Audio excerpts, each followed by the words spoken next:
कुठल्या पार्टीशी संबंधित आहे एमएलए ब्रायबरी खटला? यस, शोधलाय का? कुठल्या राजकीय पक्षाशी संबंधित आहे एमएलए ब्रायबरी खटला? त्यानिमित्ताने तुम्हाला काय पी व्ही नरसिंहराव खटला सुद्धा सापडला असणार आहे. ठीक आहे, पी व्ही नरसिंहराव खटला सुद्धा सापडला असणार आहे, बरोबर?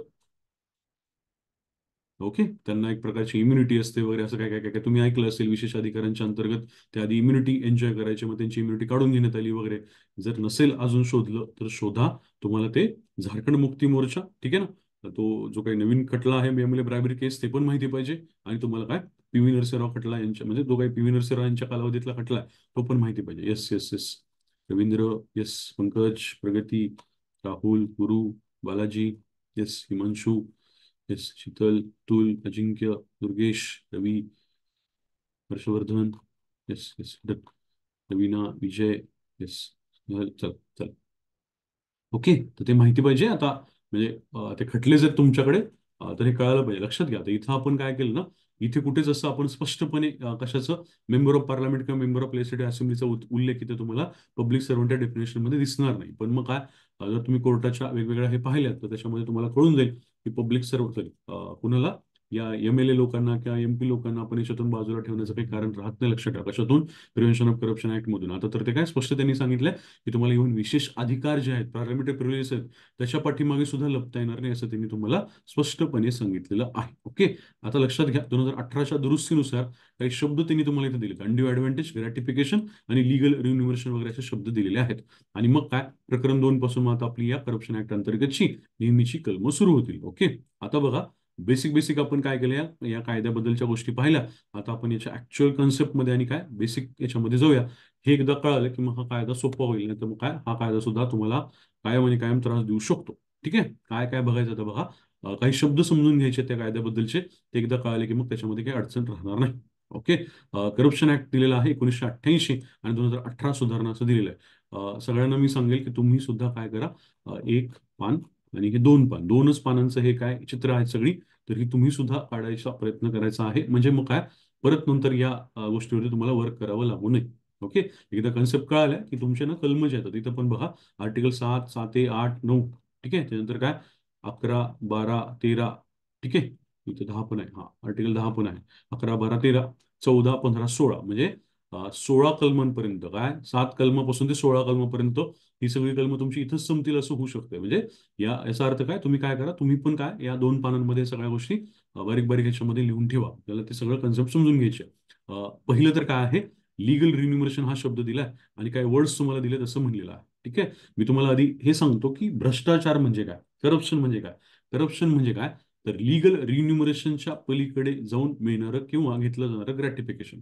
आता काहीच कळालं नाही ना, म्हणून काय म्हणतोय मग शब्द बघायचे. म्हणजे काय, करप्शन म्हणजे त्यांनी काय डिफाईन केलेलं आहे किंवा काय म्हणलं जातं इन जनरल, तर लिगल रिन्युमरेशनच्या पलीकडे जाऊन जे काही ग्रॅटिफिकेशन घेतलं जातं त्याला आपण काय म्हणतो, करप्शन म्हणतो. मग लिगल रिन्युमरेशन म्हणजे काय असतं, तर लक्षात घ्या, लिगल रिन्युमरेशन म्हणजे सिंपल भाषेमध्ये काय असतं, तुम्हाला म्हणजे एखाद्या आपण म्हणूया काय ते पब्लिक सर्वंटला, एखाद्या अधिकाऱ्याला फॉर एक्झाम्पल, तुम्हाला जो काही आपण म्हणूया पगार मिळतो ते लिगल रिन्युमरेशन मध्ये येणार का? येणार आहे, लक्षात घ्या. अजून काय येतं लिगल रिन्युमरेशन मध्ये, तर तुमचा पगार सोडून सरकारने तुम्हाला जे काही पैसे मिळवायला किंवा कमवायला काय एक प्रकारे अलाउ केलेलं आहे ना, ते सगळं लिगल रिम्युनरेशन मध्ये येतं. म्हणजे काय, समजा एखादा अधिकारी असेल तर तो काय करू शकतो, तर तो त्याचा त्याचा पगार घेऊ शकतो. हे लिगल रिन्युमरेशन मध्ये येतं. समजा त्याच्याकडे काय एखादी अग्रिकल्चर काय म्हणूया शेतकी आपण म्हणूया जमीन आहे, त्या अग्रिकल्चर याच्यामधून येणारा इन्कम तो घेऊ शकतो का स्वतःच्या खात्यामध्ये, तेच घेऊ शकतो. समजा त्या अग्रिकल्चर इन्कम मधून त्यांनी काय केलं, एखादा छोटासा 1 BHK वगैरे घेतला आणि त्या 1 BHK मधून त्याला रेंट मिळतोय, तो रेंट पण तो घेऊ शकतो का? घेऊ शकतो. समजा त्यांनी काहीतरी स्टॉक मार्केटमध्ये किंवा कुठेही काय त्यांनी समजा काय म्युच्युअल फंडामध्ये वगैरे पैसे गुंतवलेत, त्याच्यातून तो पैसे मिळवू शकतो का? मिळवू शकतो. लक्षात ठेवा, याचा अर्थ काय, लिगल रिन्युमरेशन मध्ये एखाद्या अधिकाऱ्याचे काय येऊ शकतं, तर त्याचा स्वतःचा पगार तर येणारच आहे. सोबतच काय, सरकारने त्याला कायदेशीररित्या अलाउ केलेले जे काही पैसे आहेत ना, किंवा जे काही आपण म्हणूया त्याचा काही मोबदला आहे ना, तो सगळा कशामध्ये येऊ शकतो, लिगल रिन्युमरेशन मध्ये येऊ शकतो. लक्षात ठेवा. ठीक आहे ना. मग काय, कायदेशीर रिन्युमरेशन किंवा लिगल रिन्युमरेशन सोडून जर एखादी व्यक्ती त्याच्या पलीकडे जाऊन काही ग्रॅटिफिकेशन घेत असेल तर त्याला भ्रष्टाचार आपण म्हणतो. लिगल रिन्युमरेशनचा अर्थ काय सांगितला, पगार तर आलाच त्याच्यामध्ये, आणि पगार सोडून जे काही सरकारी अधिकारी मिळवू शकतो, फॉर एक्झाम्पल त्याच्या जमिनीमधून येणारं काय म्हणूया ऍग्रिकल्चरचं उत्पन्न असेल, ठीक आहे, त्याच्याकडे एखादा येणारा आपण म्हणूया रेंट असेल, जे काय असेल ते, जे काही सरकारने त्याला लिगली काय म्हणूया अलाउ केलेलं ना, ते सगळं लिगल रिन्युमरेशन मध्ये येणार आहे. हे सोडून जर तो काय मिळत असेल, काही ग्रॅटिफिकेशन वगैरे मिळवत असेल, तर त्याला आपण काय म्हणू शकतो, त्याला भ्रष्टाचार म्हणू शकतो. मग ग्रॅटिफिकेशन काय भानगड आहे? तर लक्षात ठेवा, ग्रॅटिफिकेशन या शब्दाचा अर्थ असतो सुख, संतुष्टी किंवा सुख आपण त्याला म्हणतो. ठीक आहे. आता हे ग्रॅटिफिकेशन कसं असू शकतं? एक प्रकारे मटेरियलिस्टिक ग्रॅटिफिकेशन असू शकतं. ठीक आहे. किंवा आपण म्हणूया पैशाच्या बाबतीमध्ये ग्रॅटिफिकेशन असू शकतं. आता पैशाचं ग्रॅटिफिकेशन म्हणजे काय? समजा आपण म्हणतोय एखाद्या व्यक्तीकडून आपण पैसे मिळवतो, तर ते पैसे मिळवण्याचं सुख आहे. किंवा काय, आपण एखाद्या व्यक्तीकडून काय मटेरियलिस्टिक ग्रॅटिफिकेशन मिळवतोय, म्हणजेच काय, त्याच्याकडून आपण काहीतरी युरोपचं तिकीट घेतोय, बाहेर जाण्याचं फिरायला जाण्याचं तिकीट मिळवतोय, समजा त्याच्याकडून आपण टीव्ही मिळवतोय, काय एखादा नेकलेस वगैरे मिळवतोय. जे काय असेल ते भरपूर काय गोष्टी असू शकतात, मटेरियलिस्टिक ग्रॅटिफिकेशन मध्ये येऊ शकतात. ग्रॅटिफिकेशन म्हणजे काय? एक प्रकारे आपण सुख म्हणूया. ठीक आहे ना. पैसे मिळवणं तर आलंच आलं ग्रॅटिफिकेशन मध्ये. मटेरियलिस्टिक गोष्टी मिळवणं, पैसे सोडून इतर गोष्टी पण मिळू शकतो का त्या व्यक्ती? येस, मटेरियलिस्टिक गोष्टी सुद्धा मिळवू शकतो. आणि महत्वाची गोष्ट म्हणजे काय? सेक्शुअल ग्रॅटिफिकेशन किंवा फिजिकल ग्रॅटिफिकेशन सुद्धा असू शकतं का? येस, असू शकतं, लक्षात ठेवा. ठीक आहे ना. करप्शनच्या याच्यामध्ये या सगळ्या गोष्टींमध्ये अशा प्रकारच्या सुद्धा गोष्टी असू शकतात किंवा अशा पद्धतीच्या गोष्टी सुद्धा घडू शकतात, लक्षात ठेवा. म्हणजे काय? ग्रॅटिफिकेशन या शब्दाचा अर्थ जो आहे ना, तो खूप जास्त वाईड आहे. ठीक आहे ना. ग्रॅटिफिकेशन या शब्दाचा अर्थ जो आहे तो खूप जास्त वाईड आहे. ठीक आहे. आपण त्याला ग्रॅटिफिकेशनला म्हणजे काय म्हणतो, मराठीमध्ये कन्व्हर्ट करताना आपण त्याला काय म्हणणार? सुख असं म्हणणार आहोत. ठीक आहे. पण मग याच्यामध्ये काय पैसे घेणं येऊ शकतं, याच्यामध्ये मटेरियलिस्टिक गोष्टी काय घेणं येऊ शकतं, याच्यामध्ये इतर प्रकारचं ग्रॅटिफिकेशन सुद्धा येऊ शकतं. हे तुम्हाला कळालं पाहिजे. आता कळतं का बघा? लीगल रिन्युमरेशन म्हणजे काय? त्या व्यक्तीकडे जो काय पगार येतोय आणि काय सरकारने त्याला जे काही पैसा अलाव केलेला आहे घेणं, तर तो पैसा काय एक प्रकारे एक ते पगार आणि काय इतर ज्या काही ऍडिशनल गोष्टी आहेत ते लीगल रिन्युमरेशन मध्ये येतात. ग्रॅटिफिकेशन मध्ये काय येतं, तर एक प्रकारे सुख येतं म्हणतो आपण. त्याच्यामध्ये काय हे मटेरियलिस्टिक गोष्टी येतील किंवा त्यांनी पैसे मिळवून येत असेल जे काय असेल ते. तर लक्षात ठेवा, भ्रष्टाचार म्हणजे काय? मग तुमच्याकडे जे काही तुम्हाला लीगल रिन्युमरेशन मिळतं, जे काही अलाव केलं तुम्हाला लीगल रिन्युमरेशन, त्याच्या पलीकडे जाऊन जर एखादी व्यक्ती ग्रॅटिफिकेशन किंवा सुख मिळवत असेल, तर त्याला सिंपल भाषेमध्ये काय म्हणायचं? भ्रष्टाचार म्हणायचं, लक्षात ठेवा. ठीक आहे ना. आता ही डेफिनेशन तुम्हाला कळाली पाहिजे की करप्शन म्हणजे लीगल रिन्युमरेशनच्या पलीकडे जाऊन काहीतरी ग्रॅटिफिकेशन किंवा सुख मिळवण्याचा प्रयत्न करणं किंवा सुख मिळवणं वगैरे आपण ह्याला भ्रष्टाचार म्हणतो. त्याच्यानंतर अजून एक शब्द त्यांनी तुम्हाला दिलेला असतो, तो म्हणजे कोणता? Undue advantage. Undue advantage. ठीक आहे. आता याला आपण मराठीमध्ये जर म्हणलं तर काय? गैरफायदा. सिंपल होऊन जाईल त्याचा. अनड्यू ऍडव्हान्टेज म्हणजे काय? गैरफायदा. आता गैरफायद्याचं काय असू शकतं, म्हणजे कसं एक्झाम्पल असू शकतं? फॉर एक्झाम्पल, तुम्ही अधिकारी आहात, तुमच्याकडे एखाद्या व्यक्तीचं काम लागलेलं आहे, त्याची फाईल तुमच्याकडे अडकलेली आहे. ओके. आणि तुम्ही काय करताय? त्या व्यक्तीला असं म्हणताय, अरे तुझी फाईल जर क्लिअर करायची असेल ना, तर तू मला काय कर, एवढा एवढा मला तो माझ्या एका म्हणजे काय ते माझ्या मुलाला ना ते प्ले स्टेशन खूप आवडतं. ठीक आहे. ते मला जरा आणून दे घरी. ठीक आहे. किंवा आमच्याकडे हा टीव्ही खूप छोटा पडतोय, तू काय कर, एक मोठा टीव्ही घेऊन ये घरी आणि मग बघू आपण, असं काहीतरी समजा म्हणत असेल, तर हे काय आहे? एक एक्झाम्पल येतो फक्त. असं जर असं होत असेल तर हे काय आहे? एक प्रकारे त्या व्यक्तीचं तुमच्याकडे काहीतरी काम आहे, तुम्ही एक पब्लिक सर्वंट आहात, त्या व्यक्तीचं तुमच्याकडे काहीतरी काम आहे आणि तुम्ही काय करताय? त्याला काहीतरी एखादी गोष्ट मागताय. ठीक आहे. त्याला एखादी गोष्ट मागताय आणि ती कशी मागताय? फुकट मागताय किंवा काय पण म्हणा, तुम्ही त्याला म्हणताय घेऊन ये, एखादी टीव्ही घेऊन ये, आमच्या घरी ठेवून जा. ठीक आहे. मला हे आणून दे, मला ते आणून दे, जे काय असेल ते. याला अनड्यू ऍडव्हान्टेज म्हणायचं, लक्षात ठेवा. गैरफायदा म्हणायचं, लक्षात घ्या. कारण का? त्या व्यक्तीचं तुमच्याकडे काहीतरी काम आहे, तुम्ही पब्लिक सर्वंट आहात, तुम्ही तुमची पब्लिक ड्युटी निभावण्यासाठी काय करताय? त्याला काहीतरी काय अनड्यू ऍडव्हान्टेज त्याचा घेताय, त्याचा तुम्ही गैरफायदा घेताय. याला काय म्हणायचं? मग या कायद्याअंतर्गत अनड्यू ऍडव्हान्टेज मध्ये डिफाईन करायचं, लक्षात ठेवा. आता हे अनड्यू ऍडव्हान्टेज तुम्हाला परत परत वेगवेगळ्या कलमांमध्ये येऊ शकतं. त्यामुळे अनड्यू ऍडव्हान्टेज किंवा गैरफायदा कळालंच पाहिजे, लक्षात ठेवा. एक्झाम्पल लक्षात ठेवायचं की हा ठीक आहे, हे काय आहे? एक प्रकारे गैरफायदा घेण्यासारखं आहे. एक back of the mind example असेल तर परत त्या कायद्यामध्ये फार पाठांतर करायची गरज पडणार नाही. भ्रष्टाचार म्हणजे काय? मग लीगल रिन्युमरेशनच्या पलीकडे जाऊन मिळवलं जाणारं ग्रॅटिफिकेशन असं म्हणेल. ग्रॅटिफिकेशन म्हणजे सुख. लीगल रिन्युमरेशन म्हणजे पगार प्लस काय इतर जो काही सरकारने तुम्हाला अलाव केलेला पैसा आहे, त्याला लीगल रिन्युमरेशन मध्ये पकडायचं. आता बघा, या पर्टिक्युलर करप्शन ऍक्ट मध्ये ते कशाला भ्रष्टाचार म्हणतात, करप्शन कशाला म्हणतात, हे तर ठीक आहे, हे आपण एक बेसिक डेफिनेशन केली त्यांनी. ओके. आता या कायद्यामध्ये प्रिव्हेन्शन ऑफ करप्शन ऍक्ट मध्ये त्यांनी काय केलेलं असतं? स्पेसिफिक शब्द दिलेले असतात. ठीक आहे. की भ्रष्टाचार कशाला म्हणतात, तर लक्षात घ्या. ऑप्टेन्स असा शब्द आहे. ठीक आहे. त्याच्यानंतर अटेम्प्ट टू ऑप्टेन असा फ्रेज आहे. त्यानंतर ऍक्सेप्ट असा शब्द आहे. आणि काय अग्रीज टू ऍक्सेप्ट असा शब्द आहे. ठीक आहे. ऑप्टेन्स असा शब्द आहे, अटेम्प्ट टू ऑप्टेन असा शब्द आहे, ऍक्सेप्ट असा शब्द आहे आणि अग्रीज टू ऍक्सेप्ट असा शब्द आहे. याचा अर्थ काय? एकंदरीत या प्रिव्हेन्शन ऑफ करप्शन ऍक्ट मध्ये तुम्हाला 4 शब्द दिसतील. कशाबद्दलचे? करप्शन करण्याबद्दलचे, भ्रष्टाचार करण्याबद्दलचे. ऑप्टेन्स म्हणजे काय? एखादी गोष्ट मिळवणं. ठीक आहे ना. एखादी गोष्ट मिळवणं म्हणजे त्या अधिकाऱ्याने एखादी गोष्ट मिळवणं. अटेम्प्ट टू ऑप्टेन म्हणजे काय? एखादी गोष्ट त्या अधिकाऱ्याने मिळवण्यासाठी प्रयत्न करणं. ठीक आहे. ऍक्सेप्ट म्हणजे काय? एखादी गोष्ट त्या अधिकाऱ्याने स्वीकारणं. आणि अग्रीज टू ऍक्सेप्ट म्हणजे काय? एखादी गोष्ट त्या अधिकाऱ्याने स्वीकारण्याचं काय एक प्रकारे ऍक्सेप्ट करणं किंवा त्यांनी मान्य करणं, की ठीक आहे, मान्य करणं म्हणण्यापेक्षा स्वीकारायची तयारी दाखवणं असं म्हणूया आपण. आता लक्षात घ्या, या चारही शब्दांचा अर्थ वेगवेगळा आहे तर आहेच. ओके. आणि सगळ्यात महत्त्वाची गोष्ट ना, जर तुम्हाला म्हणजे काय म्हणतात, आयोग तुम्हाला याच्यावरती प्रश्न विचारायला खूप जास्त चान्स असतो, विचारायला पण यावेळी. तर तुम्हाला लक्षात काय ठेवायचंय, जर आपण मूळ कायद्याचा विचार केला, मूळ कायद्याचा विचार आपण केला, तर या मूळ कायद्यामध्ये हे चारही शब्द होते. 1988च्या कायद्यानुसार जर विचार केला तरी 1, 2, 3 आणि 4 हे चारही पण शब्द होते, लक्षात ठेवा. पण आता 2018च्या कायद्यानुसार त्यांनी काय केलेलं आहे, हे अग्रीज टू ऍक्सेप्ट आहे ना, हे जे काही चौथा पार्ट आहे ना, तो त्यांनी आता कट करून टाकलेला आहे. म्हणजेच काय, आता जर कायद्याचा विचार केला तर त्यांच्याकडे तीन कोणते शब्द आहेत, ऑप्टेन्स आहे, अटेम्प्ट्स टू ऑप्टेन आहे आणि काय ऍक्सेप्ट आहे, लक्षात ठेवा. ठीक आहे. आता बघा, या शब्दांचे अर्थ आपल्याला बघायचे आहेत. एक तर बेसिक लक्षात घ्या, हे चार शब्द चार फ्रेजेस मूळ कायद्यामध्ये होत्या. आता 2018च्या कायद्यानुसार काय झालेलं आहे, अग्रीज टू ऍक्सेप्ट वाले हे शब्द त्यांनी आता उडवून टाकलेले, ते तुम्हाला लक्षात ठेवायचं आहे. 2018च्या कायद्यामध्ये ते नाही आहेत असं म्हणून आपण कट केलं, 2018 लिहून कट केलेलं आहे. आता बघा, ऑप्टेन्स हा जो काही शब्द आहे त्याचा अर्थ काय, काय अधिकाऱ्याने एखादी गोष्ट काय म्हणूया मिळवणं, म्हणजे काय, मी समजा मी अधिकारी आहे, मी समोरच्या व्यक्तीकडून काय करतो, नागरिकाकडून पैसे मागतोय आणि ते मिळवतोय. ठीक आहे. पैसे मागतोय आणि ते मी घेतो, त्याकडून मी 10 लाख रुपये घेतले समजा, त्याला काय म्हणायचं, ऑप्टेन्स म्हणायचं. अटेम्प्ट्स टू ऑप्टेन म्हणजे काय, मी काय करतोय, त्या पर्टिक्युलर नागरिकाकडून 10 लाख रुपये मिळवण्याचा प्रयत्न करतोय. ठीक आहे. अजून मला मिळालेत का, ठीक आहे, मी मिळवलेत का, नाही मिळवले अजून, पण मी मिळवण्याचा प्रयत्न करतोय का, येस, मी अटेम्प्ट्स टू ऑप्टेन करतोय, लक्षात ठेवा. मी मिळवण्यासाठी प्रयत्न करत आहे, त्या व्यक्तीकडून मला 10 लाख रुपये मिळावेत म्हणून मी प्रयत्न करत आहे. त्याच्यानंतर काय, ऍक्सेप्ट म्हणजे काय, आता मी मिळवण्याचा प्रयत्न वगैरे करत नाहीये, तो व्यक्तीच माझ्याकडे घेऊन येतोय पैसे आणि म्हणतोय की हे पैसे घ्या आणि माझी फाईल क्लिअर करून टाका. मग त्यांनी पैसे आणल्यानंतर मी काय करायचं, ऍक्सेप्ट करायचं. याला काय म्हणायचं, ऍक्सेप्ट किंवा स्वीकारणं, लक्षात ठेवा. ठीक आहे. ऑप्टेन्स मध्ये मी काय करतोय, एक प्रकारे पैसे 10 लाख रुपये मिळवतोय. अटेम्प्ट्स टू ऑप्टेन मध्ये काय, मी ते 10 लाख रुपये मिळवण्यासाठी प्रयत्न करतोय. आणि ऍक्सेप्ट मध्ये काय, मी प्रयत्न नाही करत आहे, मी काय केलेलं नाहीये, मी अधिकाऱ्याने मी काय केलेलं नाहीये, मी फक्त काय केलं, त्या व्यक्तीने 10 लाख रुपये तो स्वतः घेऊन आला माझ्याकडे आणि म्हणला की ठीक आहे, हे 10 लाख रुपये घ्या आणि काय माझी फाईल क्लिअर करा. याला काय म्हणायचं, ऍक्सेप्ट म्हणायचं, लक्षात ठेवा.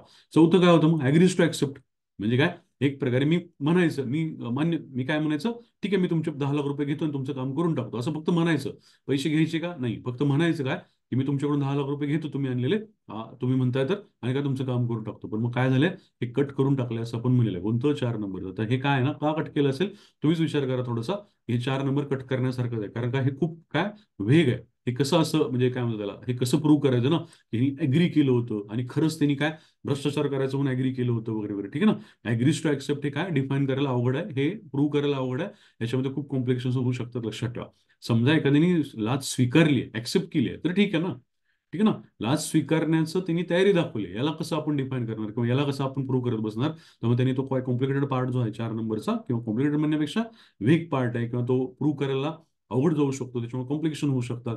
तर याला काय करून टाकले त्यांनी, स्क्रॅप करून टाकले, लक्षात ठेवा. 4 नंबरला मग तुम्हाला आता जर आयोगाने विचारलं की या 2018च्या किंवा पुण्या भ्रष्टाचार कायद्यानुसार सध्या प्रिव्हेन्शन ऑफ करप्शन ऍक्टनुसार सध्या एखादा अधिकारी कसा भ्रष्टाचार करतो, तर तो ऑप्टेन करू शकतो, अटेम्प्ट्स टू ऑप्टेन करू शकतो, ऍक्सेप्ट करू शकतो, हे कळायला पाहिजे. ठीक आहे ना. इथं या दोन प्रकारांमध्ये अधिकारी स्वतः काय करतोय, ते 10 लाख रुपये मिळवण्यासाठी काम करतोय, लक्षात ठेवा. इथं काय करतोय, तो ते 10 लाख रुपये मिळवतोय आणि इथे काय, तो ते 10 लाख रुपये मिळवण्यासाठी प्रयत्न करतोय. इथं मात्र काय, तो नाही काय करत आहे, तो समोरचा व्यक्ती जे आहे, नागरिक जे आहे, त्याच्याकडे 10 लाख रुपये घेऊन येते, ते काय करतोय, हा स्वीकारतोय, लक्षात ठेवा. ठीक आहे. इथं तो काय करतोय, ऍक्टिव्हली काहीतरी गोष्टी करतोय, इथं तो काय करतोय, समोरच्याने आणलेले पैसे स्वीकारतोय, असं त्यांनी म्हणलेलं आहे. हे शब्द तुम्हाला काय करायचे, एकतर कन्सेप्च्युअली समजून घ्या, नाही समजलं तर पाठ करा मग. कारण का आयोग तुम्हाला विचारू शकतो की प्रिव्हेन्शन ऑफ करप्शन ऍक्ट अंतर्गत एखादा अधिकारी भ्रष्टाचार कसा करू शकतो, तर या 4 टाईपमध्ये करू शकतो म्हणलेला आहे. पण हा चौथा टाईप आता आपण 2018च्या याच्यामध्ये स्क्रॅप करून टाकलेला आहे, लक्षात ठेवा. आलाय का प्रश्न, येस आलेला आहे. आधीच्या कायद्यानुसार आलेला असेल तेव्हा त्यांनी चौथा पण पर्याय घेतलेला असणार, लक्षात ठेवा. तुमचं तुम्ही ते पीवाय करताना. तर बघा पुढे काय, या कायद्याच्या अंतर्गत तुम्हाला अपराधाचे प्रकार माहिती पाहिजेत आणि त्याच्यानुसार ऍक्च्युली काय या कायद्यामधले सगळे आर्टिकल्स ठरणार आहेत. ठीक आहे. आता आपल्या या काय म्हणूया आपण, या सगळ्या चित्रांमधलं कोडिंग काय आहे, तर ज्याच्या डोक्यावरती लाल दिवा आहे ना, तो अधिकारी आहे. ज्याच्या डोक्यावरती लाल दिवा आहे तो अधिकारी आहे, आणि ज्याच्या डोक्यावरती काहीच नाहीये, ठीक आहे, तो फाटका मनुष्य म्हणजे काय, आपला नागरिक आहे. ठीक आहे ना. हे काय आहे, हा नागरिक आहे किंवा एक व्यक्ती आहे, अधिकारी सोडून, पब्लिक सर्वंट सोडून. आणि हा मात्र काय आहे, पब्लिक सर्वंट आहे, लक्षात ठेवा.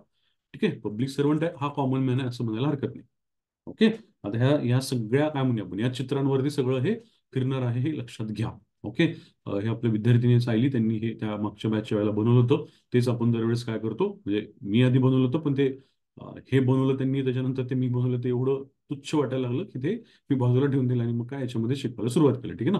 ते माझ्या अक्षरांना माझ्या आकृत्यांमध्ये बघण्यापेक्षा त्या याच्यामध्ये तुम्ही याच्यामध्ये काय करू शकता ते लक्षात घेऊ शकता. तुम्ही पण असंच तुमचं हे काय करून ठेवा, चार्ट बनवून ठेवा. तुम्हाला हे काय करायला पाहिजे, जमलं पाहिजे. ओके. आर्टिकल 7 असं म्हणलेलं आहे. आता याच्यामध्ये काय म्हणलेलं आहे बघा, आपण एक एक आर्टिकल आता बघूया. आर्टिकल 7 मध्ये इथं तुम्हाला पब्लिक सर्वंट दिसतोय हा लाल दिव्याला. यांनी काय केले, बाण मुद्दाम असं दाखवला, या नागरिकाकडून काय केलंय, पैसे घेतलेले आहेत. ठीक आहे, पैसे घेतलेले आहेत म्हणजेच काय, पब्लिक सर्वंटनी नागरिकाकडून लाच घेणं म्हणजे समोरच्या व्यक्तीकडून आपण म्हणतोय लाच घेणं. हे कशामध्ये येतं, आर्टिकल 7 मध्ये येतं. लक्षात ठेवा, लोकसेवकांनी किंवा पब्लिक सर्वंटनी काय त्या समोरच्या व्यक्तीकडून काय करणं, लाच घेणं. याला कशामध्ये घ्यायचं, आर्टिकल 7 मध्ये घ्यायचं. ठीक आहे. कशासाठी लाच घेतली जाते, कर्तव्य करण्यासाठी किंवा कर्तव्य न करण्यासाठी. फाईल पुढे सरकवायची किंवा फाईल अडवून ठेवायची. ठीक आहे. या गोष्टीसाठी काय करू शकतो हा पब्लिक सर्वंट, या समोरच्या व्यक्तीकडून पैसे घेऊ शकतो. लक्षात ठेवा, म्हणजेच काय, पब्लिक सर्वंटनी इथं लाच घेतली, लक्षात घ्या. ठीक आहे, पब्लिक सर्वंटनी इथं लाच घेतलेली आहे. कशासाठी, तर एक तर स्वतःची पब्लिक ड्युटी निभवण्यासाठी किंवा कर्तव्य न निभवण्यासाठी. म्हणजे फाईल सरकवण्यासाठी पुढे किंवा न सरकवण्यासाठी. लक्षात ठेवा. ठीक आहे. रिवॉर्ड. ठीक आहे. म्हणजे काय, एक प्रकारे त्यांनी हे कशासाठी केलेलं असतं, ते रिवॉर्ड वगैरे मिळवून म्हणून केलेलं असतं. ते फार महत्वाचं नाही, एवढं लक्षात ठेवायचं. पब्लिक सर्वंट काय करतं, तर समोरच्या व्यक्तीकडून काय करतं, एक प्रकारे लाच घेतोय आपलं कर्तव्य करण्यासाठी म्हणा किंवा कर्तव्य न करण्यासाठी. त्याला आपण कशामध्ये पकडतो, आर्टिकल 7 मध्ये पकडतो. त्याला शिक्षा आहे का, मग येस शिक्षा आहे. काय म्हणलं आहे, 3 to 7 years आपण म्हणतोय. 3 to 7 years काय म्हणतोय, कारावास असं आपण म्हणतोय, आणि दंड असं सांगितलेलं आहे. 3 to 7 years कारावास आणि दंड असं काय, या कलम काय, सेक्शन 7 किंवा आर्टिकल 7 साठी शिक्षा हे कळायला पाहिजे. आता बघा, हे आर्टिकल 7 सिंगल एकटंच बघितल्यानंतर तुम्हाला फार काही अंदाज येणार नाही. आपण आता पुढच्या टप्प्यात जाऊया, मग तुम्हाला कळेल. आता मी तुम्हाला डायरेक्टली 8 मध्ये घेऊन जातो आधी. 8 मध्ये, कारण का 7च्या एकदम उलट तुम्हाला 8 दिसेल. आता आता 8 मध्ये ना, हा जो व्यक्ती आहे ना, हा हा काय आहे, हा लोकसेवक आहे का, हा पब्लिक सर्वंट आहे का, नाही. हा काय करतोय, या लोकसेवकाला काय करतोय, एक प्रकारे लाच देतोय. लक्षात ठेवा, उलट झालं का ते इक्वेशन. इथं हा व्यक्ती काय करत होता, म्हणजे हा व्यक्ती म्हणण्यापेक्षा हा पब्लिक सर्वंट काय करत होता, त्या समोरच्या व्यक्तीकडून पैसे घेत होता, एक्स्ट्रॅक्ट करत होता, म्हणजे लाच घेत होता. हे कशामध्ये येणार आहे, आर्टिकल 7 मध्ये येणार आहे. लक्षात घ्या. ठीक आहे, कशासाठी, आपलं कर्तव्य करण्यासाठी किंवा न करण्यासाठी. इथं मात्र आता काय म्हणतो आपण, एक्झॅक्टली उलट बोलत आहोत. आर्टिकल 8 मध्ये ते असं म्हणतात आता, की एखादी व्यक्ती काय करते, पब्लिक सर्वंटला काय करते, एक प्रकारे लाच देते. लक्षात ठेवा, नागरिकाने, व्यक्तीने पब्लिक सर्वंटला लाच देण्याबद्दलचं कलम बोलतो. तर आर्टिकल 8 लक्षात ठेवायचं. हे कशासाठी दिलं जातंय, म्हणजे कशासाठी हा व्यक्ती त्या पब्लिक सर्वंटला पैसे देतोय, एकतर त्याला आमिष दाखवण्यासाठी. ठीक आहे, इंड्यूस करण्यासाठी, आमिष दाखवण्यासाठी, किंवा काय, बक्षीस घे बाबा तुला आमच्याकडून. ठीक आहे ना, असं म्हणून ते शब्द नाहीये, पण एक इंजिन लक्षात ठेवा, तिथे शब्द दिलेला नाहीये, पण लक्षात घ्या काय, इंड्यूस करण्यासाठी आमिष दाखवलं जाते, किंवा काय ते रिवॉर्ड दिला जातो, बक्षिसे दिली जाते, की तू माझं काम कर, तू काय कर, मला ते समजा फॉर एक्झाम्पल असं म्हणूया, कॉन्ट्रॅक्ट निघाले. ठीक आहे ना, एखाद्या आपण म्हणूया सरकारचे काही कंत्राट निघालेले आहेत, आणि ते कंत्राट मिळवण्यासाठी हा व्यक्ती काय करत आहे, या समोरच्या व्यक्तीला म्हणत आहे, पब्लिक सर्वंटला काय म्हणत आहे, तू मला कंत्राट मिळवून दे, मी तुला पैसे देतो. ठीक आहे ना, तू मला कंत्राट मिळवून दे, मी तुला पैसे देतो. इथे काय म्हणते, इथे ही व्यक्ती म्हणते, कोण, पब्लिक सर्वंट म्हणते या नागरिकाला, तुझी फाईल पुढे सरकवायची असेल तर मला पैसे दे. तुझी फाईल पुढे सरकवायची असेल तर मला पैसे दे, असं आर्टिकल 7 मध्ये पब्लिक सर्वंट म्हणतोय. आर्टिकल 8 मध्ये नागरिक किंवा तो समोरची व्यक्ती काय म्हणते, मला कंत्राट पाहिजे, मला कंत्राट पाहिजे, त्यासाठी मी तुला पैसे देतो. ठीक आहे ना, हे कशामध्ये येणार आहे, आर्टिकल 8 मध्ये येणार आहे. लक्षात ठेवा. मग आर्टिकल 8 साठी शिक्षा आहे का, आर्टिकल 8 साठी सुद्धा किंवा लाच देण्यासाठी सुद्धा शिक्षा आहे. लक्षात ठेवा, 7 वर्षापर्यंतचा कारावास असं म्हणलेलं आहे, प्लस दंड पण असणार आहे. इथं दंड लिहिलेला नाही आहे, पण दंड पण असणार आहे. ठीक आहे ना, 7 वर्षापर्यंतचा कारावास आणि दंड दंड दंड. ठीक आहे ना, दंड लिहिलेला नाहीये, पण असणार आहे. लक्षात घ्या. आर्टिकल 8 मध्ये काय, लाच देण्याबद्दल आपण बोलत आहोत. आर्टिकल 7 मध्ये आपण लाच घेण्याबद्दल बोलत आहोत. हे दोन कलम एकमेकांच्या अपोजिट आहेत का, आहेत. इथं 3 ते 7 वर्ष शिक्षा आहे का, आणि काय दंड आहे. इथे काय आहे, 7 वर्षापर्यंत शिक्षा आहे आपण म्हणतोय, आणि दंड आहे. लक्षात ठेवा, 7 आणि 8 तुम्हाला आता कळायला पाहिजे. आता बघा, 7A मध्येच कलम आलेला आहे. हे थोडंसं आता वेगळं आहे, म्हणजे वेगळं आहे म्हणजे काय, तुम्हाला ते कॉम्बिनेशन दिसेल. काय म्हणले बघा, आता इथं हा एक व्यक्ती आहे मध्ये इथंच. ठीक आहे, आणि ह्या व्यक्तीकडून आपण बाण दाखवला कुठे, पब्लिक सर्वंट वरती बाण दाखवलेला आहे. ठीक आहे, आणि अजून एक दुसरा व्यक्ती इथं आलेला आहे. आता याचा अर्थ काय बघा, कोणीही व्यक्ती दुसऱ्याकडून पैसे घेते. ठीक आहे, कशासाठी, to influence the public servant असं म्हणूया आपण. म्हणजे काय, ही जी व्यक्ती आहे ना, ही व्यक्ती काय करते, या व्यक्तीकडून पैसे घेते.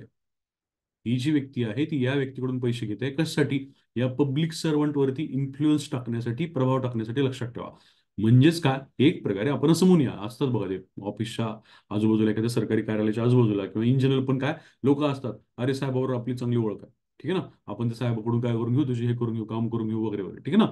मग ते एखादा लोकसेवक पण असं म्हणू शकतो, दुसरा अधिकारी पण म्हणू शकतो की ठीक आहे, माझं आणि त्याचं काय चांगलं इक्वेशन आहे, मी तुमचं काय करून देतो, काम करून देतो. किंवा काय, एखादी दुसरी व्यक्ती सुद्धा जी लोकसेवक नाहीये, ती सुद्धा असं म्हणू शकते की अरे त्या साहेबाकडून किंवा त्या अधिकाऱ्यांकडून काय मी काम करून घेतो, असं म्हणू शकते. लक्षात ठेवा, ठीक आहे. याचा अर्थ काय बघा, आर्टिकल 7A मध्ये आपण काय म्हणत आहोत, तर इथं जी काही काय म्हणू, इथं जी व्यक्ती आहे ना, त्याचा अर्थ असा होतो, इथं कुणीही येऊ शकतो. ठीक आहे. इथे काय होतं, पब्लिक सर्वंट लाच घेत होता. इथे ही समोरची व्यक्ती पब्लिक सर्वंटला लाच देत होती. इथं मात्र आता कुणीही असू शकतो. इथं एखादा पब्लिक सर्वंट असू शकतो, एखादा सामान्य व्यक्ती असू शकतो. तो काय करतोय, इतर कुणाकडून तरी पैसे घेत आहे, लाच घेत आहे. कशासाठी, तो असं म्हणतोय की मी या अधिकाऱ्यावरती काय करतो, इन्फ्लुअन्स करतो, किंवा याच्यावरती मी माझा वैयक्तिक इन्फ्लुअन्स टाकतो आणि त्याच्यातून मी काय करतो, तुझं काम करून घेतो वगैरे वगैरे. ठीक आहे.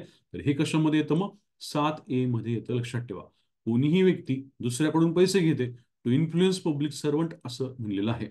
टू इन्फ्लुएन्स पब्लिक सर्वंट असं म्हणलेलं आहे. मग या पर्टिक्युलर ठिकाणी 7A च्या ह्याच्यामध्ये सुद्धा शिक्षा आहे का, आहे काय, पुन्हा एकदा 3 to 7 years आणि दंड असं म्हणलेलं आहे.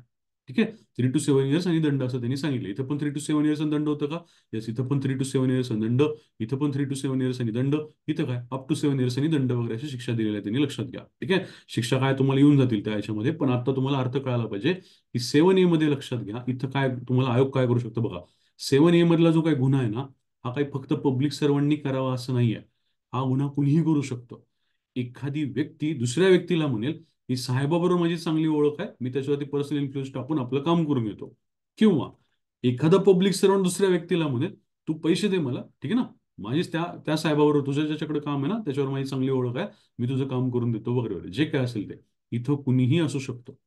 ठीक आहे ना. या ठिकाणी इथं इथं कुणीही असू शकतो. पब्लिक सर्वंट असू शकतो, किंवा काय सामान्य व्यक्ती असू शकतो. तो काय करतोय, याच्याकडून पैसे घेतोय कशासाठी, या अधिकाऱ्याला किंवा पब्लिक सर्वंटला इन्फ्लुअन्स करायला. लक्षात ठेवा, जर आयोगाने तुम्हाला हे दिलं ना, शब्द दिले ना, ठीक आहे, पर्सनल इन्फ्लुअन्स इन्फ्लुअन्स करून काय एक प्रकारे काम करून घेणं, किंवा त्यासाठी काय लाच घेणं वगैरे एखाद्या व्यक्तीने, तर ते कशामध्ये येईल मग, 7A मध्ये येईल. कळालं पाहिजे. जर पब्लिक सर्वंटनी पैसे घेतले तर ते 7 मध्ये येईल. जर काय ते सामान्य व्यक्तीने जर त्या पब्लिक सर्वंटला पैसे दिले तर ते 8 मध्ये येईल. हे तुम्हाला कळालं पाहिजे. कारण का, इथे या सगळ्या बारीक बारीक शब्दांमध्ये किंवा गोष्टींमध्ये फरक आहे, तुम्हाला कळायला पाहिजे. लक्षात घ्या. ठीक आहे. 7A मध्ये काय आहे ते कळायला पाहिजे. इथं लिहा वाटलं तर, जेव्हा तुम्ही कराल ना, काढाल ना आकृती, इथे लिहा कोणतीही व्यक्ती, याला लिहा कोणतीही व्यक्ती. इथे लिहिले बघा, कोणतीही व्यक्ती, फक्त पब्लिक सर्वंट नाही. कोणतीही व्यक्ती फक्त पब्लिक सर्वंट नाही, 7A मधला गुन्हा करू शकते का, करू शकते. त्यासाठी पब्लिक सर्वंटला इन्फ्लुअन्स करून काय मी काम करून घेईल आणि त्यासाठी पैसे घ्यायचे वगैरे. त्याच्यानंतर काय मग, आर्टिकल 9. 7 बघितलं, 8 बघितलं, 7A बघितलं, आता आर्टिकल 9. आर्टिकल 9 कशाबद्दल बोलत आहे, तर एखाद्या कमर्शियल ऑर्गनायझेशननी, ठीक आहे, एखाद्या कंपनीनी काय करणं, या पब्लिक सर्वंट कडून काय, पब्लिक सर्वंट कडून काम करून घेण्यासाठी त्याला पैसे देणं. ठीक आहे ना. आता बघा, 8 मध्ये काय म्हणलं आपण, नागरिकांनी म्हणलेलं आहे किंवा एखाद्या सामान्य व्यक्तीने म्हणलेलं आहे. आता 9 मध्ये आपण काय म्हणतोय, कमर्शियल ऑर्गनायझेशन काय करते, त्या पब्लिक सर्वंटला लाच देते. 8 मध्ये सामान्य व्यक्ती आपण म्हणत होतो, ते पब्लिक सर्वंटला काय करते, लाच देते असं आपण म्हणत होतो. 9 मध्ये आता काय म्हणतात ते, तर एखादी कमर्शियल ऑर्गनायझेशन काय करते, व्यावसायिक संस्था काय करते, त्या पब्लिक सर्वंटला लाच देते. लक्षात ठेवा. त्यासाठी आपलं काहीतरी काय, जे काय त्यांचं काम असेल, त्यांना फायदा मिळवायचा तो असेल, जे काय असेल ते, त्यासाठी काय करते, लाच देते असं म्हणलेलं आहे.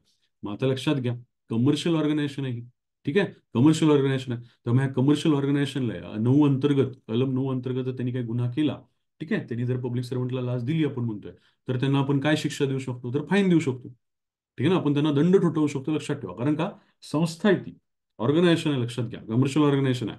त्यांना आपण काय करणार, दंड काय लावणार किंवा शिक्षा काय देणार, तर फाईन देणार किंवा दंड लावणार. लक्षात ठेवा. त्याच्या पलीकडे त्याला, त्या ऑर्गनायझेशनला जेलमध्ये कसं टाकणार ना, नाही टाकू शकत. तर लक्षात ठेवायचं, आर्टिकल 9 मध्ये काय म्हणलेलं आहे, कमर्शियल ऑर्गनायझेशननी पब्लिक सर्वंटला लाच देण्याबद्दल बोललेलं आहे. ओके.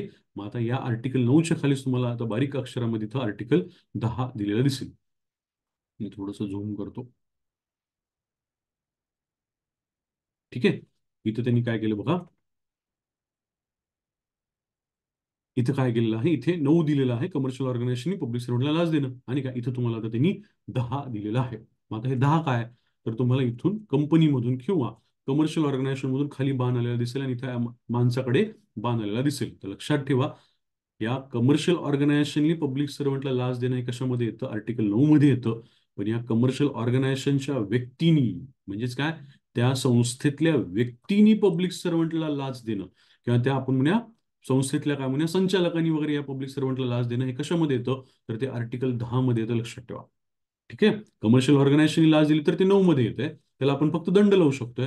पण कमर्शियल ऑर्गनायझेशन मध्ये आपण म्हणूया एखादा व्यक्ती पकडतोय, आपण संचालक वगैरे पकडतोय, त्यांनी जर त्या काय पब्लिक सर्वंटला लाच दिलेली असेल तर ते कशामध्ये येणार आहे, आर्टिकल 10 मध्ये येणार आहे, लक्षात ठेवा. इथे सुद्धा शिक्षा काय आहे मग, 3 to 7 years कारावास आणि दंड असं म्हणलेलं आहे. कारण का आता हे माणूस आहे ना, ठीक आहे, हा माणूस आहे, याला आपण काय करू शकतो, कारावास देऊ शकतो का, 3 to 7 years आणि दंड देऊ शकतो का, देऊ शकतो. इथं मात्र फक्त आणि फक्त काय, कमर्शियल ऑर्गनायझेशन होती, इथं त्यासाठी आपल्याकडे काय होतं, शिक्षा फक्त आणि फक्त फाईन होता किंवा दंड होता, लक्षात ठेवा. ठीक आहे. 9ला जोडूनच 10 बघायचं, कशासाठी, कारण का आपण जे म्हणतो 9 मध्ये कमर्शियल ऑर्गनायझेशन आहे, तर ती तिथं लाच देते. 10 मध्ये काय म्हणताय, कमर्शियल ऑर्गनायझेशनच्या व्यक्तीबद्दल आपण बोलत आहोत, हे तुम्हाला कळालं पाहिजे. ओके. आता पुढे जाऊया, कलम 11. ठीक आहे ना, कलम 11. आता बघा, हे कलम 11 सुद्धा खूप जास्त महत्वाचं. आयोग आपल्याला हमखास या कलम 11 बद्दल, 12 बद्दल, 13 बद्दल किंवा इतर कलमांबद्दल पण प्रश्न विचारतो. कलम 11 मध्ये काय दिसतंय, पब्लिक सर्वंट दिसतोय, समोरच्याकडून काहीतरी एक्स्ट्रॅक्ट करतोय, मान तसा दाखवलाय. पब्लिक सर्वंट दिसतोय, समोरच्याकडून काहीतरी एक्स्ट्रॅक्ट करतोय, यालाच आपण म्हणायचं अनड्यू ऍडव्हान्टेज. अनड्यू ऍडव्हान्टेज, ठीक आहे ना, गैरफायदा घेणं असा शब्द वापरलेला आहे. कलम 11 मध्ये त्यांनी शब्द कुठला वापरलाय, अनड्यू ऍडव्हान्टेज किंवा गैरफायदा घेणं. कसा गैरफायदा घेतोय बघा, हा पब्लिक सर्वंट काय म्हणतोय या व्यक्तीला, तुझं काम करून द्यायचंय ना, ठीक आहे ना, तुझी फाईल पुढे सरकवायची ना, मला काय कर, माझ्या वाईफला ना एक नेकलेस पाहिजे, डायमंडचा नेकलेस पाहिजे, ठीक आहे ना, तो आणून दे. ठीक आहे. किंवा एक काय कर, मस्तच्या मस्त काय 42 काय त्याच्यापेक्षा किती मोठा इंचीस टीव्ही असेल, तो सगळ्यात मोठा टीव्ही काय माझ्याकडे आणून दे. ठीक आहे. बरं ठीक आहे. खरं तर ना, हे असं आणून दे म्हणण्याला किंवा हे नेकलेस मागण्याला वगैरे काही तसं बघायला गेलं तर काही प्रॉब्लेम नाहीये. का प्रॉब्लेम नाहीये, जर समजा एखाद्या पब्लिक सर्वंटनी एखादा नेकलेस मागितलं किंवा एखादा टीव्ही मागितला एखाद्याला, आणि जर त्या नेकलेसच्या बदल्यामध्ये त्या नेकलेसची समजा किंमत आहे, आपण म्हणूया काय ते 1 कोटी काय 50 लाख काय 10 लाख काय जे काय किंमत असेल, ती जर किंमत तो पे करायला तयार असेल, काय प्रॉब्लेम आहे ना. ठीक आहे. किंवा काय टीव्ही समजा म्हणूया आपण काय ते 1.5-2 लाखाचा, 2.5 लाखाचा, 3 लाखाचा आहे, त्या 3 लाखाच्या टीव्हीला त्यांनी 3 लाख रुपये समजा त्या दुकानदाराला किंवा त्या व्यक्तीला दिले, काही अडचणच नाहीये. ठीक आहे ना, या गोष्टीमध्ये काही अडचण नाहीये. तुम्ही काय, नेकलेस मागण्यामध्ये पण अडचण नाही, तुम्ही टीव्ही मागण्यामध्ये पण अडचण नाही, जर तुम्ही काय करत असाल, त्या टीव्हीसाठी किंवा नेकलेससाठी त्याची जी काही किंमत आहे, ती त्या समोरच्या व्यक्तीला देत असेल तर काहीच अडचण नाहीये. अडचण कुठे होते, आर्टिकल 11 कुठे पिक्चरमध्ये येतं, अनड्यू ऍडव्हान्टेजमध्ये किंवा गैरफायद्यामध्ये पिक्चरमध्ये येतं. मग गैरफायदा सांगत असताना ते काय म्हणतात, म्हणजे करप्शन ऍक्ट काय म्हणतो, तर गैरफायदा कसा असतो, तर तुम्ही त्याच्याकडून नेकलेस घेताय, ठीक आहे, तुम्ही त्याच्याकडून नेकलेस घेताय, तुम्ही त्याच्याकडून टीव्ही घेताय, ठीक आहे, पण याच्या याच्या बदल्यामध्ये तुम्ही त्याला आवश्यक तो मोबदला देत नाहीये. तुम्ही नेकलेस घेताय पण नेकलेसचे पैसे देत नाहीये. तुम्ही टीव्ही घेताय पण टीव्हीचे पैसे देत नाहीये. याला काय म्हणायचं, तुम्ही कोणताही मोबदला न देता काय करताय, ती पर्टिक्युलर वस्तू त्या समोरच्या व्यक्तीकडून घेताय. किंवा असं पण होऊ शकतं का, नेकलेस आहे समजा 1 कोटीचं, पण तुम्ही दिले फक्त काय दाखवताना, म्हणजे तुम्ही दिले काय फक्त 5 लाख रुपये, वरचे 95 लाख दिलेच नाही. टीव्ही आहे समजा 3 लाखाचा, तुम्ही दिले काय फक्त 5,000 10,000 रुपये. याचाच अर्थ काय, तुम्ही काय करताय, समोरच्या व्यक्तीकडून काहीतरी मिळवताय, नेकलेस म्हणा टीव्ही म्हणा जे काय मिळवायचं ते मिळवताय, आणि काय करताय, त्याला एकतर मोबदला देतच नाहीये, शून्य देताय त्याला मोबदला, किंवा मग काय अगदी तुटपुंजा वगैरे मोबदला देताय, किंवा जी काही किंमत आहे त्याची ती मात्र तुम्ही देत नाहीये. तर याला काय म्हणायचं मग, याला अनड्यू ऍडव्हान्टेज म्हणायचं, लक्षात ठेवा. याला काय म्हणायचं, अनड्यू ऍडव्हान्टेज म्हणायचं, कळालं का बघा. याचा अर्थ मी तुम्हाला आता आर्टिकल 11ची भाषा सांगतो, ते काय म्हणतात बघा. एखाद्या लोकसेवकाने किंवा पब्लिक सर्वंटनी समोरच्या व्यक्तीकडून काय करायचं, काही वस्तू किंवा आपण म्हणूया काही गोष्टी मिळवायच्या. कशा मिळवायच्या, विदाऊट एनी कन्सिडरेशन, म्हणजेच काय, विदाऊट एनी मोबदला किंवा काय कमी मोबदला. एकतर कन्सिडरेशन काहीच नसणार, विदाऊट एनी कन्सिडरेशन, किंवा काय कमी कन्सिडरेशन, म्हणजेच काय, एकतर काय कुठल्याही मोबदल्याशिवाय तुम्ही ती वस्तू मिळवताय, किंवा काय म्हणूया आपण कमी मोबदल्यामध्ये तुम्ही ती वस्तू मिळवताय. आता आपण हे कुठलाही मोबदला, कमी मोबदला, जास्त मोबदला हे सोडून देऊया. आपण एवढंच विचार करूया की हा काय करतोय, पब्लिक सर्वंट काय करतोय, हा पब्लिक सर्वंट काय करतोय, अशा काहीतरी गोष्टी मिळवतोय कुणाकडून, या समोरच्या व्यक्तीकडून, पण या गोष्टींच्या बदल्यामध्ये त्याला जी काही किंमत त्यांनी मोजायला पाहिजे ती किंमत तो देतच नाही. ठीक आहे, एकतर फुकट मिळवतोय किंवा कमी किमतीत मिळवतोय. याला काय म्हणायचं मग, आर्टिकल 11च्या अंतर्गत अनड्यू ऍडव्हान्टेज म्हणायचं, लक्षात ठेवा. आधी आधी या अनड्यू ऍडव्हान्टेजच्या ऐवजी काय, हे करप्शन ऍक्ट जो आहे ना, तो शब्द काय वापरायचा, व्हॅल्युएबल थिंग्स असा शब्द वापरायचा. व्हॅल्युएबल थिंग्स, मौल्यवान वस्तू आहेत नाही, नेकलेस टीव्ही बिव्ही सगळं हे काय मौल्यवान वस्तू आहे. जर समजा काय म्हणजे आपण पब्लिक सर्वंट समोरच्या व्यक्तीकडून काहीतरी मौल्यवान वस्तू मिळवतोय, आणि त्या बदल्यात त्याला काही पैसेच देत नाहीये, ठीक आहे ना. कुठल्याही मोबदल्याशिवाय जर तुम्ही समोरच्या व्यक्तीकडून काही मौल्यवान वस्तू मिळवताय तर त्यालाच एक प्रकारे अनड्यू ऍडव्हान्टेज, गैरफायदा म्हणायचं, हे आता त्यांना सांगायचं आहे.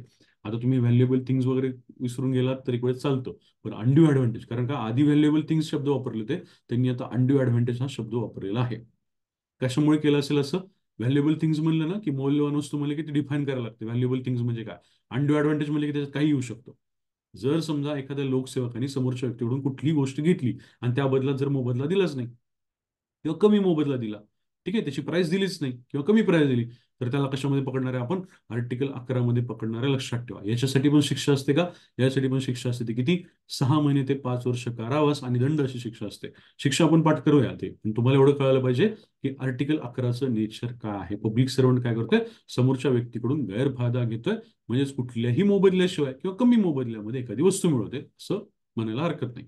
आर्टिकल काय म्हणूया आपण आता? 12 काय आहे? तर आर्टिकल 12 मध्ये आता त्यांनी तुम्हाला अबेटमेंट बद्दल बोललेलं आहे.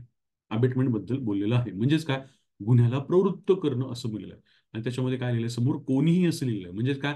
अबेटमेंट या प्रिव्हेन्शन ऑफ करप्शन ऍक्टच्या अंतर्गत गुन्ह्याला प्रवृत्त करणं, मग ते कुणीही करू शकतो. एक प्रकारे काय म्हणूया आपण? पब्लिक सर्वंट समोरच्या व्यक्तीला करेल किंवा समोरची व्यक्ती पब्लिक सर्वंटला करेल, ठीक आहे ना. कुणीही कुणाला काय करू शकतं? हा गुन्हा काय या गुन्ह्यासाठी प्रवृत्त करू शकतं, अबेट करू शकतं. लक्षात ठेवा. ठीक आहे ना. आत्महत्येला प्रवृत्त करणं काय म्हणतो आपण? अबेटमेंट. काय? Abetment to suicide. तसंच आहे इथं की या कायद्याच्या अंतर्गत गुन्हा करायला प्रवृत्त करणं, यासाठी जे काय आपण म्हणतो शिक्षा आहे, ते आपण कुणालाही करू शकतो. लक्षात ठेवा. इथं मात्र असं कॉम्बिनेशन आहे का? इथं चित्र काढताना पण असं चित्र काढले बघा. इकडे दोघंही दिलेत आणि इकडे दोघंही दिलेत. म्हणजे काय? कुणीही कुणाला इन्फ्लुएन्स करू शकतं. लक्षात ठेवा. त्यासाठी इन्फ्लुएन्स म्हणजे कुणीही कुणाला काय करू शकतो? प्रवृत्त करू शकतो गुन्हा करण्यासाठी वगैरे वगैरे. ठीक आहे. तर यासाठी पण शिक्षा आहे का? मग यासाठी पण शिक्षा आहे. 3 years to 7 years आपण म्हणतोय कारावास आणि दंड असं म्हणलेलं आहे. ठीक आहे. 3 years to 7 years आपण म्हणतोय कारावास आणि दंड असं म्हणलेलं आहे. ओके. पब्लिक सर्वंट पण प्रवृत्त करू शकतो, एखादी व्यक्ती सुद्धा प्रवृत्त करू शकते. म्हणजेच काय?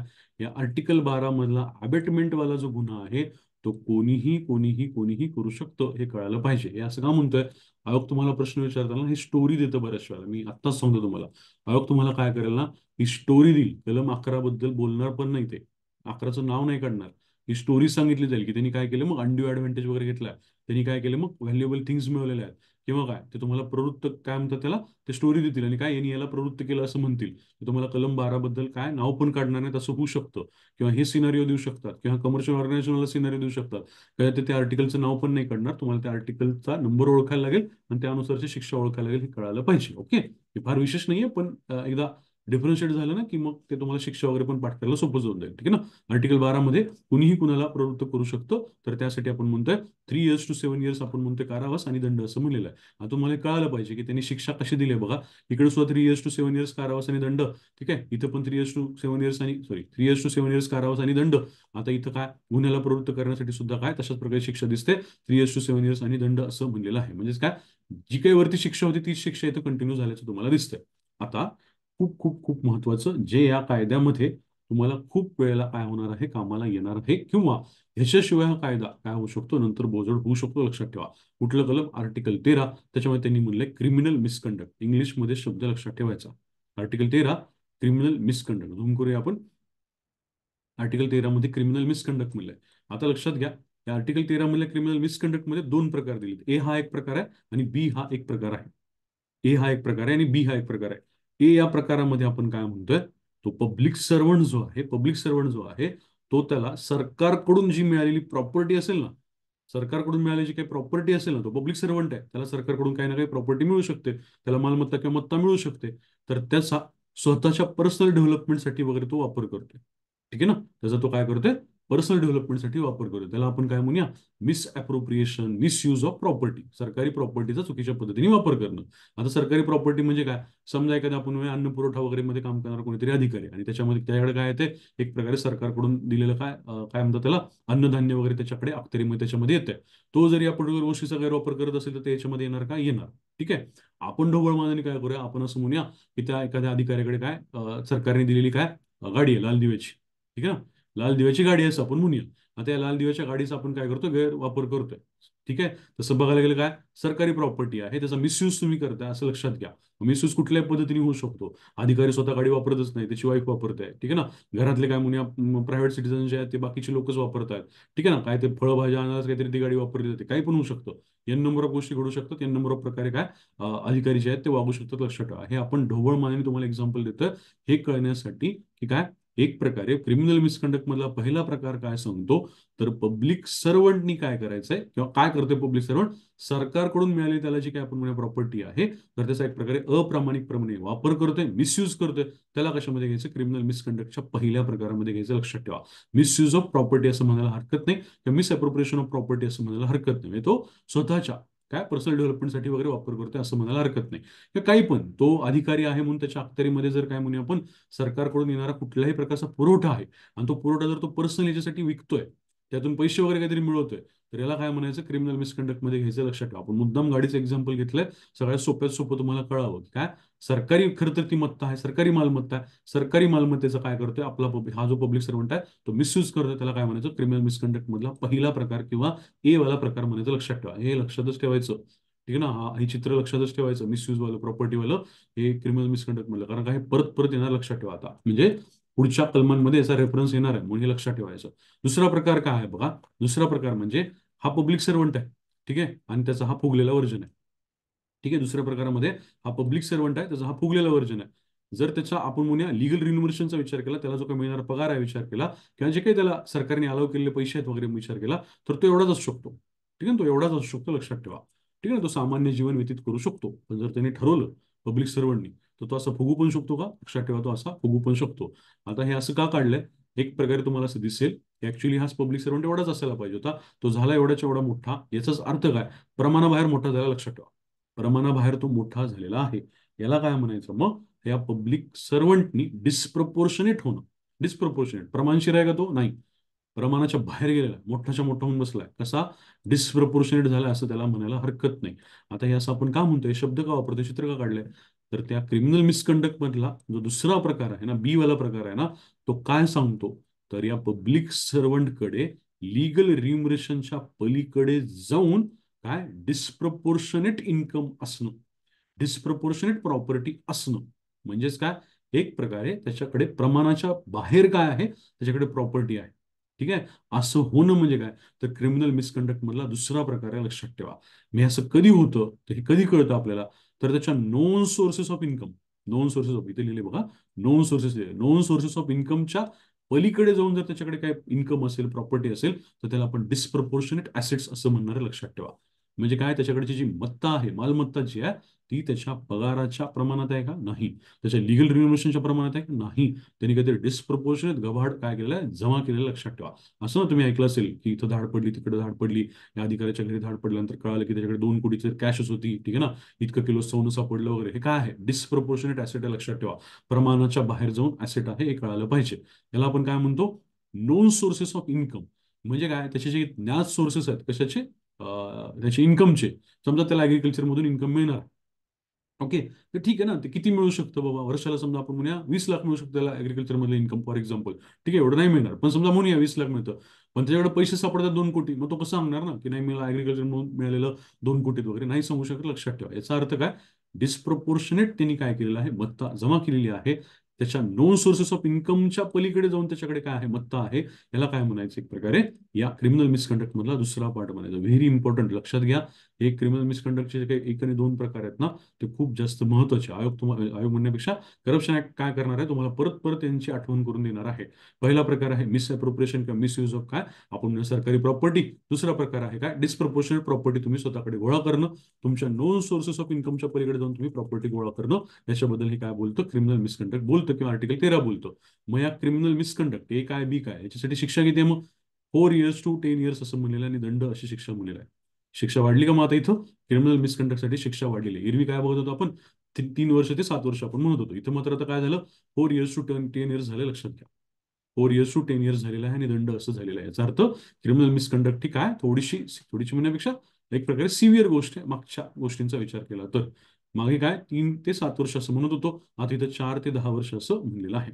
ओके, क्रिमिनल मिसकंडक्ट मध्ये दोन प्रकार माहिती सुद्धा डिस्प्रपोर्शनेट लक्षात राहायला पाहिजे. ठीक आहे, प्रमाणाबाहेर जाऊन मत्ता गोळा करणं हे क्रिमिनल मिसकंडक्ट मधला दुसरा प्रकार असतो. आर्टिकल 14 कशाबद्दल बोलतं या कशातलं कायद्याचं, तर हॅबिच्युअल ऑफेंडर्स बद्दल बोलतं. म्हणजेच काय, या कायद्यामधला गुन्हा जर कुणी परत परत करत असेल, ठीक आहे, पहिल्यांदा केला, दुसऱ्यांदा केला, तिसऱ्यांदा केला, परत परत करत असेल कोणी पब्लिक सर्वंटने, किंवा काय या व्यक्तीने सुद्धा काय पहिल्यांदा लाच दिली, दुसऱ्यांदा लाच दिली वगैरे, याचाच अर्थ काय, हॅबिच्युअल ऑफेंडर कुणी असू शकतो लक्षात ठेवा. पब्लिक सर्वंट पण असू शकतो किंवा एखादा व्यक्ती, सामान्य व्यक्ती सुद्धा असू शकतो हॅबिच्युअल ऑफेंडर. लक्षात ठेवायचं, हॅबिच्युअल ऑफेंडरला जी काही शिक्षा देतो आपण ती किती आहे मग आता, 5 ते 10 वर्ष आणि दंड असं बनलेलं आहे. पुन्हा एकदा शिक्षा अजून वाढली का थोडीशी, इथं तर 4 पर्यंत होतं, 4 ते 10 म्हणत होतो, आता आपण 5 ते 10 म्हणायला लागलो. लक्षात ठेवा. म्हणजेच काय, एखादी व्यक्ती जर परत परत या कायद्यांच्या अंतर्गत गुन्हा करत असेल तर नक्कीच आपण शिक्षा वाढवली का, मग यस 5 ते 10 वर्ष आणि दंड असं करून टाकलेलं. तुम्हाला कळायला काय पाहिजे, 14 मध्ये हॅबिच्युअल ऑफेंडर म्हणलं, गुन्हा परत परत करण्याबद्दल बोलले, पब्लिक सर्वंट करू शकतो किंवा नागरिक काय सामान्य व्यक्ती सुद्धा काय करू शकतो, एक प्रकारे हा गुन्हा परत परत करू शकतो असं म्हणलेलं आहे. त्याच्यानंतर आर्टिकल 15 मध्ये काय म्हणलेलं आहे, अटेम्प्ट म्हणलेलं आहे, अटेम्प्ट प्रयत्न करणं. ठीक आहे ना, गुन्ह्याचा प्रयत्न करणं, अपराधाचा प्रयत्न करणं या कायद्याच्या अंतर्गतचा. त्यात सुद्धा त्यांनी काय केलं स्पेसिफिकली ना, या 15 कलमाबद्दल स्पेसिफिकली काय सांगितलं, हे क्रिमिनल मिसकंडक्ट जे आहे ना, कोणतं क्रिमिनल मिसकंडक्ट, हे पहिल्यावाला प्रकाराचं क्रिमिनल मिसकंडक्ट, पहिल्या प्रकारातलं क्रिमिनल मिसकंडक्ट गाडीवालं.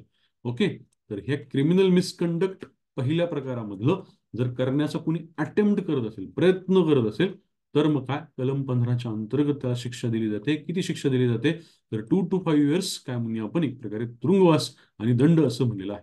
2 ते 5 वर्ष तुरुंगवास आणि दंड असं म्हणलेलं आहे. लक्षात घ्या, ही शिक्षा कशी आहे आता, अटेम्प्ट वाली शिक्षा आहे.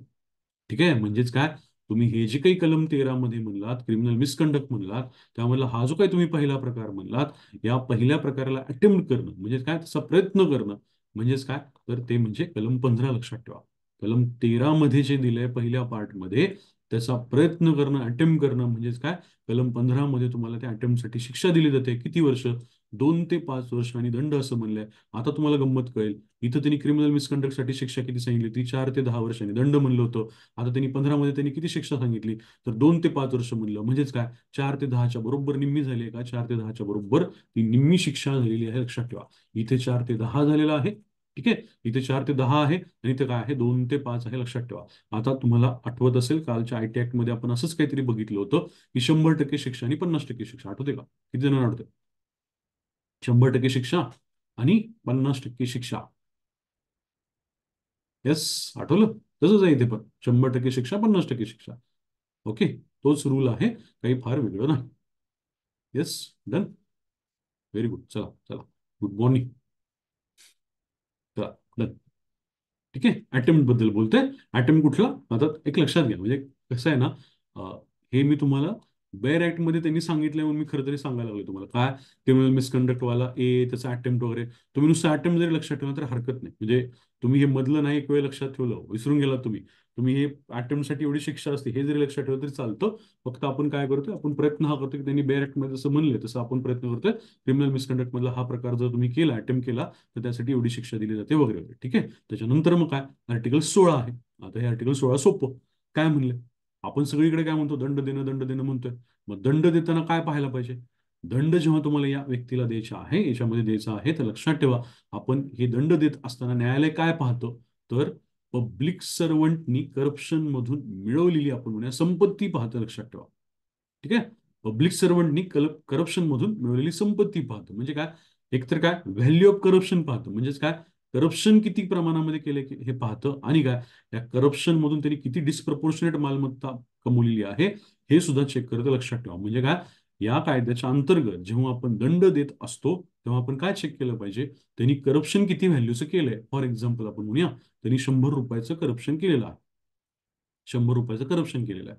ओके, मग हे पाहायचं का 100 रुपयाचं करप्शन केलं, हे तर पाहायचं याचा तर काही प्रश्नच येत नाही. आणि काय पाहायचं, समजा त्यांनी या 100 रुपयाचं करप्शन केलं. ओके, आणि या 100 रुपयाच्या करप्शन मधून आपण म्हणूया एक फ्लॅट विकत घेतलाय. ठीक आहे, फ्लॅट विकत घेतलाय. आता या फ्लॅट मधून त्यांनी काय केलं, भरपूर अजून पैसे कमवले पुढचे. याला काय म्हणायचं मग, एक प्रकारे त्यांनी डिस्प्रपोर्शनेट, तो मोठा अधिकारी काढला होता ना, डिस्प्रपोर्शनेट, खरं तर एवढाच असायला पाहिजे होता, हा काय झाला, मोठा अधिकारी झाला. याचा अर्थ काय, त्यांनी त्या करप्शनच्या पैशामधून कदाचित डिस्प्रपोर्शनेट ऍसेट सुद्धा गॅदर केलेले असू शकते. तर ते पण चेक करायचं. म्हणजेच काय, दंड देताना सगळ्या गोष्टी बघायचा. इतकं सिंपल आहे, लक्षात ठेवा. तुम्हाला हे असं वाटेल की व्हॅल्यू ऑफ करप्शन आणि डिस्प्रपोर्शनेट हे कसं काय फरक, तर असणार आहे का फरक. त्यांनी करप्शन केले समजा, आपण म्हणूया 100 रुपयांचं, हे तर झालं त्याचं व्हॅल्यू ऑफ करप्शन. पण या 100 रुपयांमधून तो भरपूर काही उद्या कमवू शकतो. ठीक आहे, डिस्प्रपोर्शनेट ऍसेट क्रिएट करू शकतो. तर ते सुद्धा कशामध्ये पाहायचं, दंड देताना पाहायचं, असं त्यांनी सांगितलेलं आहे. लक्षात ठेवा, काही फार विशेष नाही आहे. आर्टिकल 16 मध्ये तुम्हाला एवढं लक्षात घ्यायचंय की काय, दंड देत असताना आपण या गोष्टी पाहतो. कुठल्या गोष्टी पाहतो, की त्यांनी किती रुपयाचं करप्शन केलंय, आणि काय त्यांनी त्या करप्शन मधून परत किती डिस्प्रपोर्शनेट ऍसेट क्रिएट केले, हे सुद्धा आपण पाहतो. आणि त्याच्यानुसार दंड लावतो वगैरे म्हणलं. तर हे जर कळालं ना, मग हा तसं बघायला गेलं तर कायदा मग म्हणजे हे फार विशेष राहत नाही. पुढे येऊया आपण आता आपल्या बेसिक त्या कायद्याच्या डिस्कशनमध्ये. आता मात्र मी तुम्हाला पटापट सगळं सांगेल. तुम्हाला काय करायचं आहे, जे महत्वाचं आहे तिथं फक्त आपण थांबणार आहोत. बाकीच्या गोष्टी काय आहेत, एक प्रकारे काही गोष्टी ना उगीच थेरोटिकल आहे त्या कायद्यामधल्या, त्याच्यामध्ये आपण फार जात बसत आहे. जिथं पाठ करायचं ते पाठ करून पुढे सरकायचं आहे. काय म्हणलं बघा, प्रकरण 2 मध्ये आता त्यांनी सांगितलं स्पेशल जजची नियुक्ती. आता वरतीचे काही सगळं डिस्कशन बघितलं तर येणार आहे परत. आता